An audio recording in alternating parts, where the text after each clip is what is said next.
La legisladora Gisela Molina puso ante la Fiscalía la mañana del martes una denuncia contra los integrantes del Consejo de Participación Ciudadana y Control Social por la forma como se hizo la designación del doctor Mario Godoy como vocal titular y presidente del Consejo de la Judicatura.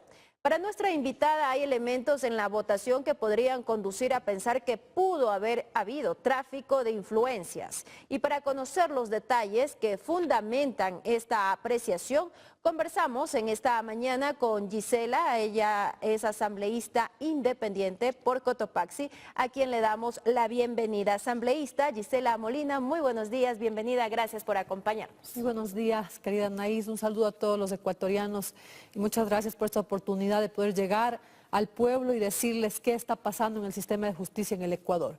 Cabe la circunstancia de que el día 10 de julio se dio un llamado a la Comisión de Fiscalización del presidente del Consejo de Participación Ciudadana, nada más y nada menos que para intimidarle y decirle que retroceda sobre la asignación de la señora Nuria Martínez a la presidencia del Consejo de la Judicatura. ¿Cómo nosotros nos enteramos de esto? Pues por varias conversaciones y sobre todo por vínculos directos de asesores desde la presidencia, tanto de la República como los que están internamente en la Asamblea Nacional, que el Consejo de Participación Ciudadana había recibido presiones directas desde el Ejecutivo para que retrocedan sobre esa asignación y para que una vez de acordar sobre un pacto que se conversaba con el señor que operó dentro de esta asignación, que ha sido Allen Berbera, más el señor Fausto Jarrín, que es ahora muy allegado al señor Esteban Torres, viceministro de Gobierno, y también dentro de ello el señor Andrés Arauz. Entonces, se dio esa interpelación y una serie de acusaciones e intimidación dentro de la Comisión de Fiscalización, liderada por la bancada de la Revolución Ciudadana, y, oh sorpresa, de que ellos eran los primeros interesados en que el señor Godoy se posesione en vez de la señora Martínez, pero con la casualidad de que ellos someten a una nueva votación, hacen una reconsideración con personas que en primera instancia no sufragaron, o sea, no votaron, no asistieron.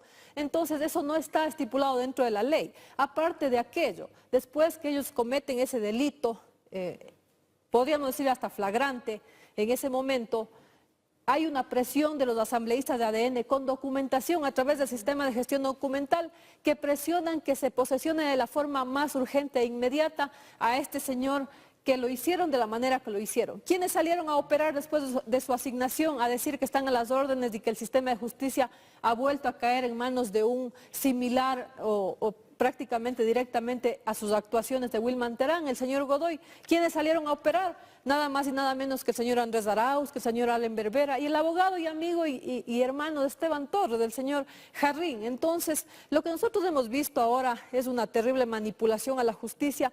Y pues han habido golpes y golpes. El día de hoy he recibido un ataque del viceministro de Gobierno a raíz de la denuncia.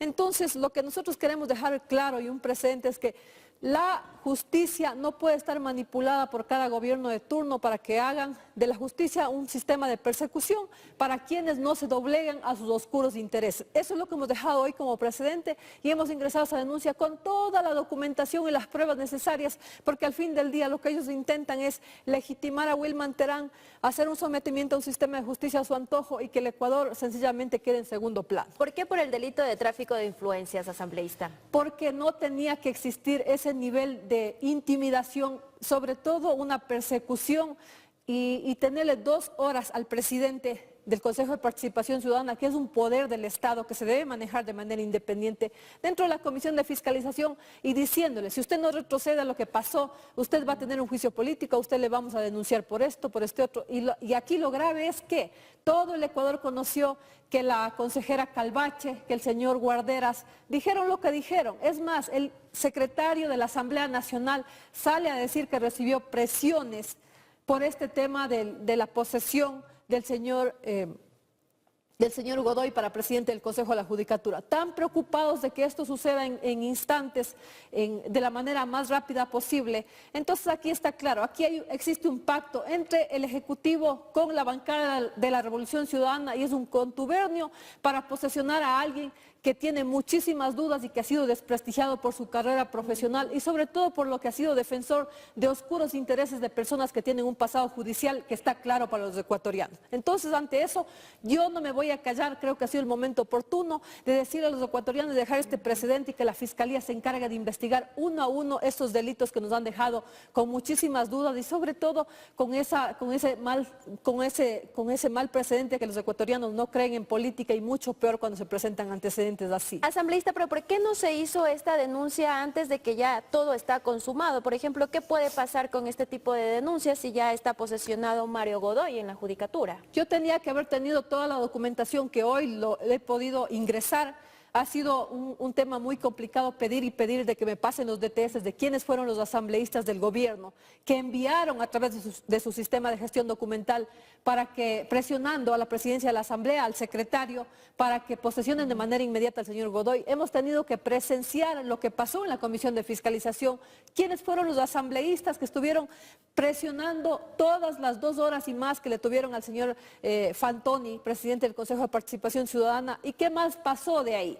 Salir a escuchar como ecuatorianos en un medio nacional que la señorita consejera Calvache diga, sí, es que recibimos presiones, es que el Ejecutivo nos presionaba, entonces ahora la Fiscalía se va a encargar en detallar cada una de esas cosas y saber qué pasó. Por eso hemos puesto nosotros de que todos los vocales del Consejo de Participación Ciudadana tienen que acercarse a Fiscalía y dar su versión. Esto no puede quedar en impunidad. Creo que el peor aliado en estos momentos es el silencio y por eso hemos salido. Para nosotros la preocupación más grande, quienes vivimos y estuvimos enfrentando la corrupción, es que creen que eliminaron a alguien que era tan importante dentro del sistema de fiscalización y control político y que todos nos vamos a quedar en silencio. Pues se equivocan, aquí estamos para seguir un acto de justicia y que se cometen delitos y que quede un precedente. En esta denuncia, para aclarar, asambleísta, con todo lo que se ha escuchado, los pronunciamientos también en medios de comunicación, ¿están siendo denunciados los consejeros del CPCCS, también asambleístas del correísmo y el secretario, viceministro, o ellos son llamados a comparecer? ¿Cómo está esta denuncia? Está la denuncia para los consejeros de Participación Ciudadana, para todos. Está también la Comisión de Fiscalización con quienes estaban integrando ese día de la interpelación y del nivel de amenazas que se cometió, y más el señor viceministro de Gobierno, que aparte de meter mano en esto del Consejo de Participación Ciudadana, es un buen mensajero. Pasa metido dentro de la Corte Nacional de Justicia haciendo una serie de movimientos y grabaciones existen. Entonces, duela a quien le duela, esto va a salir a la luz. Nosotros no podemos seguir soportando un sistema de justicia totalmente manipulado y embarrado y sobre todo imaginarnos de que ellos tienen un plan para legitimar incluso a Wilman Terán y poderle dar de baja a la señora fiscal. Eso nosotros no lo vamos a permitir, no podemos manejarnos en silencio un tema tan delicado como es dejar a un país en el abandono sin seguridad ni garantías jurídicas. Y ante eso vemos que algunos sí hacen fiesta, pero hoy el Ecuador se va a enterar qué está pasando, cuáles son sus intenciones. Y ¿sabe qué, querida Anaís? Esto no es todo. Nosotros nos preocupamos de sobremanera de que este Consejo de Participación Ciudadana va a ser el que va a elegir a esa presidenta o presidente del Consejo Nacional Electoral. ¿Con qué? Con estas mismas manipulaciones. ¿Qué clase de política y legitimidad nosotros vamos a tener? ¿A qué país nos apuntamos? Entonces, que si esta narcopolítica sigue operando y nadie dice nada, entonces seremos el país de nadie. Y esa ha sido una de las causas que yo estoy aquí a pesar de los duros momentos que nos ha tocado vivir. Y es que ahora el presidente de la República también se ha dedicado a manejar la justicia para poder quitarnos hasta la seguridad, con tal de que nos intimiden y que nosotros bajemos la cabeza, y eso es lo que no queremos. Queremos una justicia independiente y creo que el país quiere una justicia independiente. ¿Cómo se puede asegurar este plan, esta trama que podría darse entre la Judicatura y Wilman Terán? Nosotros hemos tenido pruebas de lo que sucedió dentro de la Asamblea Nacional. Ustedes imaginarse después del nivel de peligro que hemos vivido. Tenemos un país sangriento, donde vemos que el mismo presidente de la República hace una campaña de desprestigio para el turismo, que sale piensa que esto es un jueguito de pistolas de juguete, subido en tanquetas a decir que llega a Durán cuando vemos los ataques diarios. Lo que pasa con Wilman Terán, de que el SNAI sigue manejado por las mafias, de que toda la gente de los mandos medios del gobierno siguen siendo los grupos delictivos y creen mentirle al Ecuador que todo esto se ha solucionado. Nosotros tuvimos que palpar que un tipo de ese nivel, con todo su antecedente delictivo, venga a la Asamblea a hablar 3 horas y a decir y a despotricar de todas formas, con la única intención de dejar impune todos los delitos que hasta el momento han sido al menos ejecutados. Y esa es nuestra verdadera preocupación, malestar, porque no sabemos qué más viene. Nosotros vemos con mucha pena, con mucha tristeza, de que lo que se está manejando hoy en día es darle un mensaje a la gente que quien está con los que están a la cabeza puede pasar bien, el resto puede ser incluso asesinado. Eso es lo que nos han dejado y nosotros no queremos callarnos. Al menos de mi parte, mi agenda anticorrupción no va a cambiar y que se vayan ubicándose en su sitio, porque muchos de los mensajes han sido, es que a Gisela Molina alguien le manipula. A mí jamás me manipula nadie, a mí no me van a doblegar, yo no me voy a torcer, así que este trabajo que estamos haciendo es apenas lo que inicia, porque lo que está pasando en el tema del sector estratégico, lo que viene pasando dentro del Ban Ecuador es un tema que tiene que explotar tarde que temprano, porque este país no soporta más. Asambleísta, precisamente eso es lo que ha insinuado el viceministro de Gobernabilidad, Esteban Torres. Se ha escuchado, ha sido público, de que usted estaría actuando a nombre de otros. ¿De quiénes serían? Se le hace la pregunta aquí en este espacio, y también tratando de hacer méritos porque es precandidata a asambleísta por el Partido Social Cristiano. Al señor Esteban Torres hay que conseguirle un mapa para que se ubique, porque él solamente vive en su mundo y sabe desde su percepción y sobre todo desde su actuar, que ha sido muy ruin cuando era asambleísta. Yo le conocí, creo que él, por pasar distraído y con las intenciones de destituirnos y todo, se olvidaba que era el mejor amigo de Aliaga. Hay fotos que eran del grupo que hasta viajaba fuera del país junto a Muentes, junto al actual presidente, éramos compañeros en la asamblea. Entonces, él ahora se olvida de eso y piensa que yo también tengo ese actuar, y se equivoca. Ojalá él tenga pruebas para por lo menos pegar con una, porque él en todas se equivoca, absolutamente en todas. Y por eso digo que en este momento que vive el Ejecutivo para el Ecuador es desastroso y nos da mucha preocupación de que esto se vaya a prolongar. Entonces es momento de salir y decirle que yo no tengo una agenda por un partido político, yo tengo una agenda de país, y que si él está preocupado porque él se fue de candidato por el Partido Social Cristiano y la gente no le dio ni un solo voto porque le conocen los alcances que el señor tiene, pues me da muchísima pena, porque yo sí he tenido varias llamadas de movimientos políticos, no solamente para ser candidata por Cotopaxi, sino una asambleísta nacional o una posible binomio presidencial, pero a mí no me apuran esas cosas. A mí me preocupa ahora la situación que vive el país y sobre todo la forma en cómo lo está manejando la justicia. De eso sí deberíamos hablar, y debería ser una forma de que el Ejecutivo aterrice y que dejen de estar metidos presionando al presidente del Consejo de la Judicatura, que le pusieron a dedo y ahora sí están felices, que dejen de estar presionando a oscuros intereses al presidente de la Corte Nacional de Justicia, que está encargado, y que próximamente vamos a investigar por qué el presidente de la República no ha dado pie con bola con esa extradición del señor Hernán Luque Lecaro, porque al fin del día la estructura delictiva de este país tiene una sola casta, y esa casta política está ahí, y por eso existe en el Ecuador narcopolítica, y yo no me voy a salir de esos temas y no me voy a callar. Asambleísta, ¿y cuál cree que usted que sería el pacto de todo esto que ha sucedido? El pacto es sencillo y es evidente. La Revolución Ciudadana ha dicho clarito, hay compañeros dentro de la Asamblea que nos han conversado de manera directa incluso, de que ellos tienen un pacto con el gobierno y que todo lo que está pasando hasta ahora es show, porque ellos tienen un solo objetivo: dejar impune los grandes procesos de corrupción, incluido lo que pasa en el sector estratégico, incluido lo que ha venido sucediendo en las telefonías, incluido en qué se gastan los 35.000 millones de dólares. Y claro, pusieron un títere ahí después de lo que ocurrió, y todos sabemos que la democracia en el Ecuador está caída. ¿Para qué? Para que simplemente vaya a cumplir sus objetivos. Nadie le dice, estimada Anaís, dónde se gastan los 35.000 millones de dólares. Sabemos que hasta 12.000 se van en burocracia, se van en la supuesta vialidad que le dan al país a cuentagotas, se dan en la educación que no existe, pero claro, nadie regresa a ver todo lo que está sucediendo, porque al fin del día todo ese dinero se reparte entre los mismos grupos. ¿Y quiénes están en esos grupos? Pues primerito encabezando el grupo Novis, quienes son la familia directa del presidente de la República. Y así nosotros no podemos seguir. Tenemos que decirle al país la verdad, y esta es una de las verdades que no vamos a callar: que esto se investigue y que los señores vayan a la cárcel, porque eso dice en el artículo 285 del Código Orgánico Integral Penal. Ese Consejo de Participación Ciudadana es lo peor que nos ha pasado en este momento en un país donde que nos encontramos rotos en seguridad, y aún así siguen poniendo a perfiles como el señor Godoy de presidente del Consejo de la Judicatura. O sea, un tipo que estuvo metido defendiendo a narcotraficantes, hoy va a ser el administrador de justicia. Esa es la preocupación más grande que tenemos tenemos.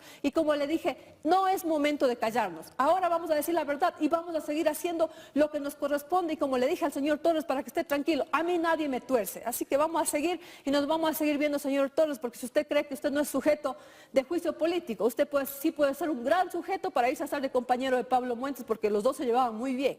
¿Y usted está pensando, nuevamente insisto en esa inquietud asambleísta, ser precandidata por el Partido Social Cristiano? Yo no estoy pensando en este momento en cálculos políticos. Yo quiero dejarle claro al país que todos los días para mí una lucha sí es de poder seguir viviendo, porque vivir en un nivel de riesgo como el que ahora tengo yo que tolerar, eso es un tema de que los ecuatorianos en mi lugar no quisieran, porque pensarían a lo mejor que no tengo familia, que no tengo vida propia. Entonces mi objetivo primero es llegar viva. De ahí pienso a dónde me voy a ir, porque lastimosamente quienes están haciendo todos los actos delictivos y de asesinatos en el país están metidos en política y son interesadísimos en que yo me quede sin partido. Pero ¿saben qué? Les voy a dar una mala noticia. Eso no va a suceder. Ahora mismo le hemos visto que usted está acompañada por agentes policiales. Por supuesto, tengo un nivel de riesgo que en este gobierno que no me quiere ver ni en pintura, porque siempre le digo la verdad al desnudo, entonces tengo un nivel de riesgo que pasa el 70%, que tengo que sobrevivir en esas circunstancias y que sé a dónde apunto, sé con quién me enfrento, pero yo creo que esta es una de las causas que el Ecuador merece seguir luchando. Yo me he quedado en este país a pesar que me podría haber ido a otro, porque aún creo que esta justicia tiene remedio y que sí, que ahora estamos invadidos porque hicieron un movimiento trucho dentro del Consejo de Participación Ciudadana, pero que pronto esto cambiará, porque el Ecuador no da más y nosotros tampoco resistimos para quedarnos en silencio y peor si piensa que les vamos a agachar la cabeza. Ese es uno de los motivos que nos mantiene de pie y vamos a seguir haciendo un trabajo, cueste lo que nos cueste. Asambleísta, ya para cerrar, ¿cuál es su apreciación con respecto al trabajo que se está realizando en esta Asamblea Nacional? Hay muchas falencias que ya expertos están criticando, por ejemplo, de que están preocupados más en declarar el Día del Biólogo o a una provincia, por ejemplo, intentarla también como considerar capital de la carne y no verdaderamente fiscalizar o legislar para el desarrollo del país. Yo considero que las mayorías en la Asamblea Nacional manejan las cosas a su antojo. Quisiera yo también estar de parte de una mayoría y quisiera yo tener una bancada de 50 asambleístas, pero que no sean los representantes del grupo de delincuencia organizada, como sí pasa. Eso quisiera que pasen, pero lastimosamente no es solamente lo que yo quiero, es la decisión del pueblo y sobre todo esa representación que tiene el Consejo Nacional Electoral es una representación política totalmente manipulada y eso hace de que tengamos una forma de dejar de creer en la política. Y por eso yo les invito a que ahora todo el Ecuador esté expectante de quiénes y cómo van a ser los que eligen al nuevo representante del Consejo Nacional Electoral, que es un poder del Estado que tiene la obligación de manejarse de manera independiente y de que ahí vamos a mejorar las cosas, que en Asamblea se manejan cortinas de humo. Por supuesto, son decisiones y peticiones de la mayoría. Ni siquiera deberíamos tocar esos temas. En este momento ya deberíamos estar presionando por ese Código Orgánico Integral Penal que tiene que ser sujeto a todos los pedidos de reformas que ha habido para que de una buena vez, al menos ese tipo de flagrancia de 24 horas se termine con una enmienda constitucional para que pase a ser de 48 a 72, porque los delincuentes se ríen de nosotros, se ríen del pueblo. Imagínense lo que está pasando dentro del sistema de justicia. Los jueces totalmente amedrentados y los que no están amedrentados están vendidos a la delincuencia. La policía tiene oficiales y tiene narcogenerales totalmente pilotos de estos grupos delictivos. Entonces, esas son una de las grandes preocupaciones que yo veo que esas cosas pasan y pasan los días. ¿Pero por qué? Porque lastimosamente esas mayorías son las que manejan la Asamblea y ojalá el pueblo entendiera de que lo que ha pasado por años es porque el pueblo mismo les ha dado el voto a cierto partido político que ha quedado evidenciado que son los líderes de esos grupos de delincuencia organizada que han venido asesinando a sangre fría a nuestra gente y de manera indefensa, porque no ha existido un gobierno que se faje y que de una buena vez se enfrente, sino que simplemente llegue, todo blandengue, pacte y hoy tengamos el resultado que tengamos. Definitivamente vemos que en seguridad hemos retrocedido y seguimos en la nada y no vemos un liderazgo contundente que debería haberlo sido porque la policía sigue contaminada. Lo digo con conocimiento de causa y ustedes como ecuatorianos van a poder palpar lo que sigue de hoy en adelante. Asambleísta, gracias por acompañarnos en este espacio de entrevistas y opinión. Que tenga un excelente día miércoles. Que pase muy bien.